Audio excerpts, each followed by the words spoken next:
What if I told you that the very minimalist habits flooding YouTube and lifestyle magazines, the ones that promise simplicity and freedom, have actually made life harder for seniors like Charles Bennett? At 72, Charles, a retired postman from Michigan, decided to try them all. He thought reducing his possessions would bring peace, but instead he found himself frustrated, disconnected, and even less safe in his own home. 7 of the most popular trends, the ones celebrated by younger voices, didn't fit his stage of life at all. The idea of living with only 10 pieces of clothing, cooking with just one pan, or erasing color from his home looked attractive online, but in reality it stripped away dignity, joy, and connection. Yet here's the twist that caught him by surprise.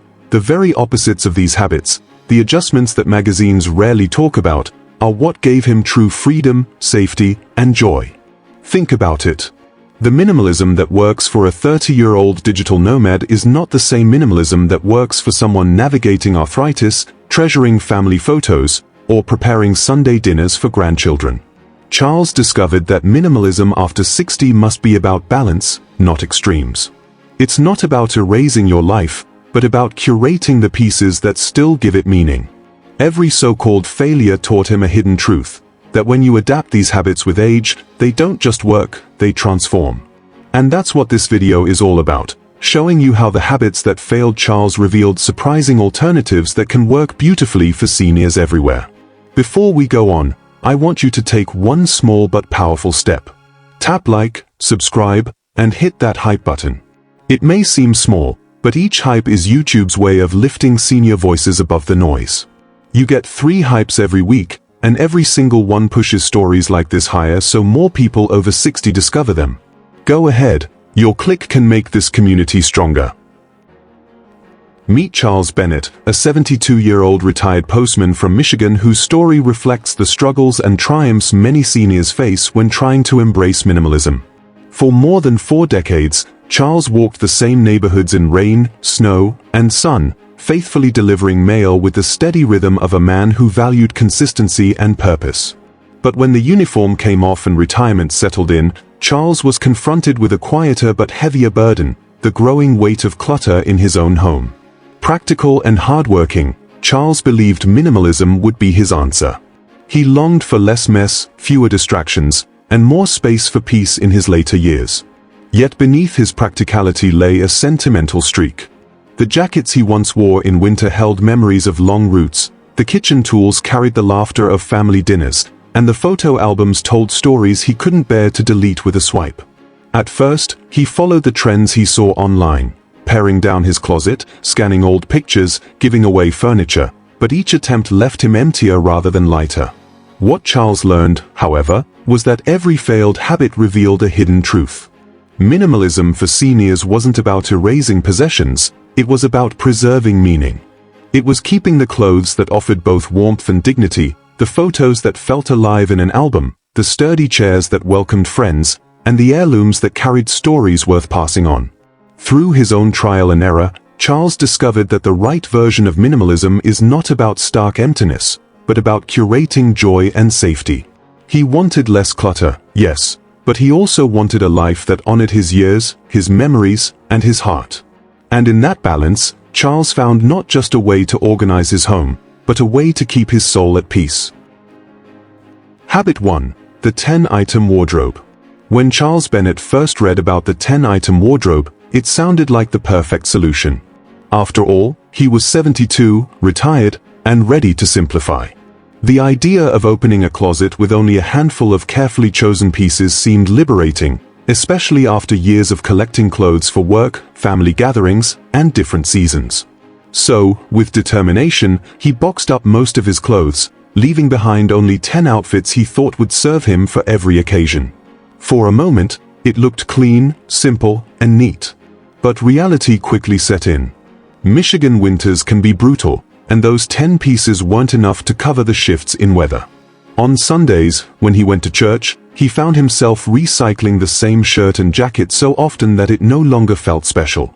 Even something as ordinary as a doctor's appointment left him frustrated when he realized he had nothing appropriate to wear that balanced comfort, warmth, and dignity.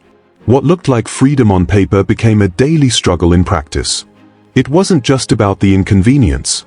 Charles discovered that clothing carries more than function. Each sweater or jacket reminded him of moments: his daughter's wedding, the last Christmas with his wife, the first time he held his grandchild. Stripping down to 10 items didn't just remove fabric from his life, it erased memories he wasn't ready to let go of. He began to see that what works for a 30-year-old minimalist living in California is not the same as what works for someone navigating colder climates, health concerns, and a lifetime of meaningful moments stitched into fabric. But out of that failed experiment came a surprising discovery: a comfort-first closet. Instead of clinging to excess or swinging to the extreme of only 10 items, Charles rebuilt his wardrobe with intention. He chose practical, varied clothing that served his real needs: a warm coat for icy mornings, softer fabrics that made arthritis easier to manage, dress clothes for special occasions, and comfortable everyday wear that made him feel at ease. His closet no longer overflowed with clothes he never touched, but it wasn't stripped bare either. It struck the perfect middle ground: simple, but dignified. He could walk into his closet and feel both prepared and at peace. For seniors, this lesson is powerful. Minimalism isn't about cutting down to an arbitrary number. It's about curating a wardrobe that honors your lifestyle, your health, your climate, and your sense of self. Charles learned that the right clothes aren't clutter, they're tools for comfort and anchors for memory. And by focusing on balance rather than extremes, he found a form of minimalism that truly fit. Could you live with just 10 outfits, or do you prefer options? Tell us below. Habit 2: Digital-only photos. Charles Bennett thought he was making a smart move when he decided to digitize every single photo he owned. With shelves full of bulky albums and showboxes stuffed with pictures, the idea of scanning them all and storing them neatly on a tablet seemed efficient. He liked the thought of freeing up space, cutting down on clutter, and carrying decades of memories in something smaller than a book. With excitement, he sat for hours feeding photos into a scanner, tossing the physical copies into recycling bins as the screen filled with folders of perfectly labeled digital files. At first, it looked modern and neat, thousands of memories condensed into one slim device. But when he sat down one evening to relive old times, scrolling through the images on his tablet, something felt painfully wrong. The pictures were there, but the soul was missing. He realized that swiping through screens couldn't match the feeling of flipping through thick pages, hearing the rustle of paper, or touching the edges of photographs worn by time. For Charles, the memories weren't just visual, they were sensory. He remembered the smell of the leather album his wife once gifted him, the handwritten notes under a photo that said "first day of school," or the slight yellowing of prints that carried history in their fading colors. Digital photos might be convenient, but they stripped away the warmth. Instead of feeling connected, he felt distant, almost like he was looking at someone else's life. That experiment taught him a surprising lesson: minimalism isn't about deleting the tangible connections that root us. What worked instead was keeping story albums. Rather than clinging to every single photo or tossing them all for digital space, he created curated albums that held the most meaningful pictures. Beside each, he scribbled short notes: who was in the photo, what the moment meant, or even a funny detail about that day. These albums became treasures, not clutter. When his grandchildren visited, they would flip through pages, asking questions, laughing at his younger hairstyles, and learning family stories that might have been lost if the photos had stayed hidden inside a hard drive. The albums transformed into living bridges between generations. Charles found that a balanced approach was best. Yes, digital photos have their place for backup and convenience, but printed albums carry warmth, connection, and accessibility. Unlike files that can get lost in the cloud or forgotten behind passwords, albums invite touch and conversation. They turn memories into experiences, not just pixels. For seniors, this matters deeply, because holding a memory in your hands is different from scrolling through it on a screen.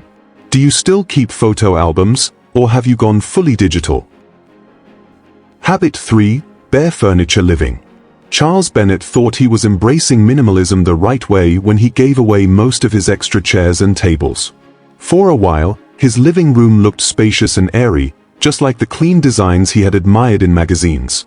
At first, he enjoyed the empty floors and the ease of moving around without bumping into furniture. But soon, the downside became clear. Friends who used to stop by for coffee or a quick chat no longer stayed long. There was nowhere to sit comfortably, no welcoming space to gather. Even for Charles himself, the lack of sturdy furniture made his daily life more difficult. As he aged, he realized that those extra chairs and tables weren't clutter. They were quiet helpers, giving him places to steady himself when his knees felt weak or his balance wasn't perfect. It struck him that minimalism, at least for seniors, can't be about empty rooms. The furniture in a home is more than wood and fabric. It's a stage for connection. Charles remembered how his late wife's favorite armchair always drew people in, how his grandchildren loved perching at the old dining table with cookies and milk. By giving those away, he had unintentionally erased warmth and hospitality from his home. What worked instead was keeping a few welcoming, sturdy pieces that gave both safety and comfort. He held onto a recliner that supported his back, a dining table that could host a family meal without feeling overwhelming, and a couple of extra chairs so visitors could sit without awkwardness. The house didn't feel cluttered, but it finally felt alive again. For Charles, this shift taught a vital truth. Furniture is not excess when it creates safety, dignity, and community. Minimalism isn't about stripping away every extra seat, it's about choosing the pieces that serve both your needs and your relationships. A senior's home should make them feel secure and make guests feel welcome, not remind them of loneliness. The right chair can be as important as the right keepsake. It holds memories, but it also holds people. What's the one piece of furniture you could never part with? Habit 4. Capsule kitchen. Charles Bennett believed he was doing the right thing when he embraced the idea of a capsule kitchen. The principle sounded simple: cut down to the bare minimum and only keep what you use every day. Inspired by videos showing tidy countertops and perfectly organized drawers, he decided to keep just one pot, 2 pans, and a single knife. At first, it felt refreshing to open his cabinets and see how light and uncluttered everything looked. But it didn't take long for the reality to hit him. When Thanksgiving rolled around, he didn't have the right roasting dish to prepare a turkey. On Sundays, when his children and grandchildren came by, he struggled to make even a modest meal. Meals that once carried laughter and togetherness became stressful puzzles of how to cook multiple dishes with almost no tools. His kitchen wasn't simplified, it was stripped of the very things that made it a heart of the home. Charles came to realize that kitchens for seniors hold a different meaning. They are not just about function, they are about memory, tradition, and the ability to care for others. The kitchen is where families gather, where stories are told, and where recipes are passed down through generations. By reducing it to a capsule version, he had unintentionally silenced that joy. What worked instead was not keeping everything, but keeping the legacy cooking tools that connected him to his past and allowed him to share it with his family. He brought back his mother's roasting pan, the same one she had used when he was a boy. He dusted off the hand mixer his wife once used for birthday cakes. These weren't just objects, they were bridges. Cooking with them turned meals into traditions, and traditions into living memories. Minimalism in the kitchen, Charles learned, doesn't mean denying yourself the tools to gather your loved ones. It means curating the items that actually serve both daily life and family connection. By keeping the tools that mattered most, his kitchen remained simple but meaningful, practical but full of heart. On Sundays, the table once again filled with the smell of roast chicken, homemade pies, and the sound of his grandchildren laughing as they passed dishes around. That was the real success of his minimalism journey, not a spotless countertop, but a home where love had room to flourish. What's the oldest kitchen tool you still use today? Habit 5. Extreme decluttering of heirlooms. Charles Bennett had always prided himself on being practical, and when he dove into minimalism, he thought cutting ties with the past would free him. One Saturday afternoon, he carried box after box of keepsakes out to donation bins: his father's watch, his wife's old quilt, his children's school projects, even letters his parents had written to him decades earlier. He told himself these were just objects, things gathering dust, and that real life was lived in the present. But when his children visited and noticed the empty shelves, their faces fell. They were heartbroken, not because the house looked different, but because so much of their family's history was gone. His daughter asked where the quilt had gone, the one she used to curl under on stormy nights. His son quietly admitted he would have loved to keep the watch as a reminder of his grandfather. That night, Charles sat in his quiet living room and felt a weight heavier than clutter: regret. It was in that regret that he stumbled on the idea of legacy decluttering, not throwing everything out at once, and not hoarding it all either, but intentionally passing items on while he was still alive to share their meaning. The next time his children visited, he pulled out what he had left. He handed his daughter a cookbook filled with handwritten notes from her mother, telling her the story of each recipe. He gave his son the pocket knife his father once carried during long shifts at the factory, explaining the pride that came with it. Suddenly, the act of decluttering turned into an act of giving. These weren't burdens left for his family to sort through after he was gone. They were gifts wrapped in memory and love. Charles realized that seniors have a unique opportunity. Rather than leaving children to dig through boxes of unmarked objects, you can create clarity and connection by giving away pieces now. It's not about emptying your home for the sake of space. It's about filling someone else's life with the meaning those objects carry. When his grandchildren flipped through the old photo album he saved for them, they didn't just see pictures, they heard the stories straight from his mouth. And that made the album priceless.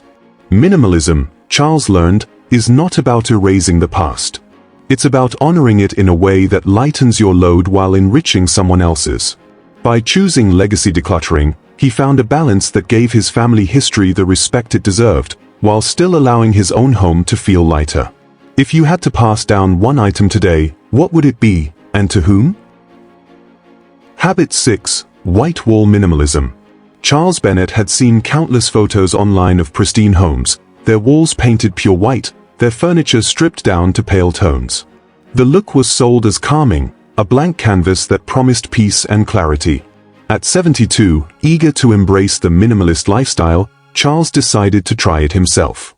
He spent a weekend painting over every bit of color in his home: soft yellows in the kitchen, warm blues in the bedroom, even the floral wallpaper in the hallway that had been there since his children were young. When the last brushstroke dried, he stepped back and admired how spotless it all seemed. But when evening came, and he sat down in his quiet, all-white living room, an unsettling feeling washed over him. Instead of calm, he felt cold. Instead of peace, he felt like he was sitting in a waiting room, or worse, a hospital. The character of his home had vanished, replaced with sterile emptiness. What Charles learned that day was that simplicity doesn't have to mean lifelessness. For seniors, especially, color carries emotional weight. The quilt draped across a chair doesn't just brighten a room, it warms the spirit. A family photo on the wall isn't clutter, it's a reminder of love and connection. A vase with fresh flowers can spark joy on an ordinary morning. Stripping these away for the sake of an aesthetic left him lonelier, not freer. So, he brought them back, one piece at a time. A handmade throw his late wife had stitched found its way back onto the sofa. A framed picture of his grandchildren smiling in the yard returned to the mantel. He even kept a small ceramic vase, chipped but cherished, filled with daisies from the garden. Suddenly, the house felt alive again. It was still simple, he didn't crowd the rooms with excess, but it was simple with soul. This experience reshaped his view of minimalism. It wasn't about chasing the sterile perfection seen in glossy magazines. It was about warm minimalism, spaces free of clutter but rich with life, safety, and memory. For Charles, that meant rooms that were easy to clean and navigate, yet filled with carefully chosen pieces that made him smile when he walked in. Seniors don't need empty walls to feel calm. They need spaces that balance lightness with familiarity. Do you prefer colorful rooms or neutral spaces? Habit 7. Throwing out almost everything. Charles Bennett reached a point in his minimalist journey where he decided that if less was good, then almost nothing must be better. He looked around his home and convinced himself that every item he owned was just another anchor holding him back. With determination, he cleared out shelf after shelf, room after room, until the house was nearly bare. The dining table was gone, leaving only a chair and a lamp in the living room. The bedroom held just a mattress on the floor, and even the walls were empty, stripped of every photograph and decoration. At first, the space felt huge and open, almost like a fresh start. But as the days went on, the emptiness began to echo. The house no longer felt like a home. It felt hollow, as though the walls were whispering back at him with silence. Instead of freedom, Charles found loneliness. The things he had removed were not clutter, they were the threads that had given texture and warmth to his life. It was during a Sunday morning, when he sat alone in the kitchen with nothing but a plain mug of coffee, that the truth hit him. He missed the small, seemingly insignificant objects that gave life its meaning.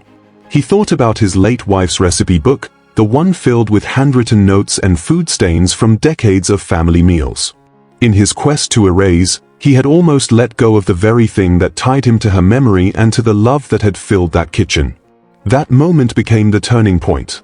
Instead of living with nothing, he chose to live with purposeful keepsakes, items that weren't just possessions, but anchors of meaning. He brought back the recipe book, setting it on the counter where he could see it. Every Sunday, he began cooking from it again, not just to eat, but to honor his wife and to keep tradition alive. The act of turning a page became an act of remembrance, and the house slowly began to feel whole again. Charles learned that minimalism after 60 isn't about stripping life to the bone. It's about carefully choosing what stays, not because it fills space, but because it fills the heart. A bare room may look neat, but a room with a quilt on the sofa, a book on the table, and a photo on the wall feels alive. For seniors, these purposeful keepsakes are not clutter, they are proof of life lived, love shared, and legacy carried forward. Balance, not emptiness, is where the real peace is found. Type joy in the comments if you believe minimalism should make life fuller, not emptier. Charles Bennett sat back one evening, looking around his home, and realized that his journey into minimalism had not been about stripping away his past, it was about protecting the things that mattered most. He thought about the mistakes he made along the way, the 10-item wardrobe that left him shivering, the bare kitchen that silenced family traditions, the empty chairs that kept friends away, and the colorless walls that made his house feel like a hospital. Each failure had been a teacher, showing him that minimalism for seniors cannot be measured by empty shelves or spotless rooms. For someone over 60, minimalism is about safety, stories, and joy. It is about walking into a living room where sturdy furniture not only steadies the body but also welcomes visitors. It is about holding an album with handwritten notes that connect the past to the present. It is about cooking with a pan that carries the memory of Sunday dinners. And it is about keeping a recipe book that still whispers love from the one you've lost. Charles discovered that true minimalism after 60 isn't erasing, it's curating. It means keeping what nourishes your daily life and letting go of what weighs you down. It means passing on heirlooms now, while you can tell their stories yourself, instead of leaving boxes behind for others to untangle. It means choosing warmth over sterility, and balance over extremes. His home no longer felt cluttered, but it no longer felt empty either. Instead, it became a sanctuary where everything in sight carried purpose, comfort, or memory.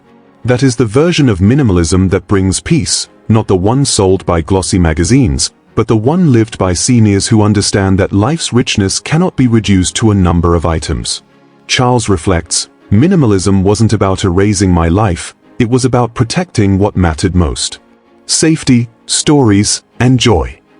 His journey reminds us all that downsizing isn't about loss, it's about creating space for meaning to shine through. And this is where you come in. If this story resonated with you, don't just nod and move on, take action now.